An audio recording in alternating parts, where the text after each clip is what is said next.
this is still a bitter rivalry for everyone involved. But how do you see this series in game one going? Well, series-wise, I'll just say off the top, I took the price with the Pacers to win it. I think I got plus 130, 135 in that vicinity. Just because they were underdog and just because I think I have a legit shot to win this thing. Game one, it's always the layoff, right, Andy? The layoff is always the difficult thing to predict. The 2020 hindsight, rest or rust. We saw it last night with Minnesota. They had all the rest. Oklahoma City comes off a 7-game grueling series. OKC wins by 26. It's all after the game. It's easy to say. Prior to the game, it's a little bit of guesswork. But for me, Indiana's just too relentless. The 10-man rotation is probably, as the series goes on, it should take its toll. Kenny Atkinson, the head coach of Cleveland, who Indiana played in the prior series, actually said he talked about Indiana's 48-minute motor just wearing his team down in individual games and the series overall. And, Cleveland, they were a little bit banged up, certainly, but Cleveland is a team that is extremely deep. The Knicks are not extremely deep. We liken them to the Denver Nuggets, right? 5 guys, iron 5, that are going to play all the minutes. So we'll see if that does become a factor here. I think it will. Indiana's depth, and it's quality depth. It's not just roll it out there and watch guys throw airball depth. I think the Knicks showed a little bit of defensive vulnerability. The last 3 games of that series against Boston scored 115, 113, 127. And they shot 48.2, 48.1, and 52.4 in those 3 games. So certainly the Knicks defensively, they try to mask it a little bit by playing a little bit slower tempo. Doesn't always work. The Pacers just impose their will, the 94-foot open style, track meet type will on other teams. I think that where the Knicks are concerned, or let me just say this really quick, Andy. It's 2 different style opponents for the Knicks, right? Boston is methodical. They want to shoot threes. They live by the 3. Indiana is not methodical, and they'll attack the rim just as much as they'll shoot threes. They're not going to launch 48 threes a game. They'll get to the rack here. So it's a little bit different breed of opponent here for the Knicks. I think the Knicks have some offensive advantages in this series as well. They just disposed of what you could argue as the best perimeter defense in the NBA.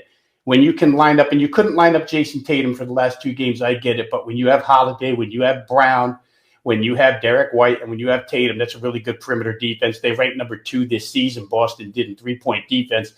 But the Knicks, were able to outscore this team. Brunson and Towns, they've been problems. I mean, you're an Indiana fan. They've been problems for Indiana. Jalen Brunson, almost 30 points a game his last 15 games against Indiana. Karl-Anthony Towns, since becoming a Knick this year, 30.1 points per game. His last 4 against the Pacers, he's had a pair of 40-point performances. So I'm pointing directly here, Andy, towards an over in this first game because I think the Pacers have the equipment to score here. I think the Knicks can score. I'm going to point out one thing really quick here about the Pacers and how they're able to overcome even bad quarters. You go through that Cleveland series. How about this? Games 2 through 5. Indiana had a 15-point first quarter in game 2. They wound up with 120. They had a 13-point second quarter in game 3. They wound up with 104. They had a 20-point third quarter in game 4, scored 129. 19-point first quarter in the final game, scored 114. So just to put that into context, in 3 quarters, just 3 quarters of those 4 games, the Pacers scored 105, 117, 109, and 95. The term explosive probably doesn't even describe this offense. They're 7-3 to the over so far in the playoffs. Every single time they've gone over, it's scored 230 or more. The 3 contests between these teams this season, 253, 243, 224, and 221. You need 224 to cash here. I think you can get there. So I played over 223 in game 1. Rob, are we seeing with the new apron, which is just a hard salary cap, depth is like the new big 3, right?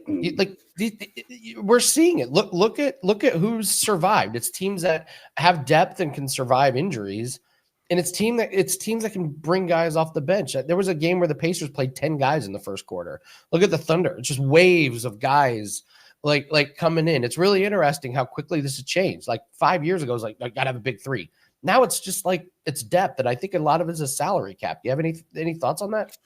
Well, and I think if you look at the 4 teams participating, Andy, 3 are small market teams. So how do you build a small market team? Lower salaries, more players, more quality. Get guys when they're young. Create a system like Mark Daigneault has done at OKC, like Rick Carlisle has created at Indiana. Stick by your system. But that's really the thing. Generally, the money isn't there to spend on a big three, so you go with depth and try to wear teams down. Minnesota, another good example. The Knicks are the only big market team left. And of course, to your point, they're playing with an iron 5 where they pay their starting 5 incredible amounts of money. So I think it has a lot to do with small market teams as well. The depth, the amount of depth and good depth, I think correlates to large market, small market. At least in this case, it does. Awesome stuff. Thank you, Rob Vino, everybody. And Rob, tell everyone what you have up for clients at Wager Talk. Yeah, 4% best bet up right now as far as NBA playoffs are concerned. I did tell you guys already that I bet the series. So if you want to go ahead and follow with Indiana, that's where I'm at. And as far as series is concerned, the WNBA card will be up within the next 30 minutes before I join Ski for our show.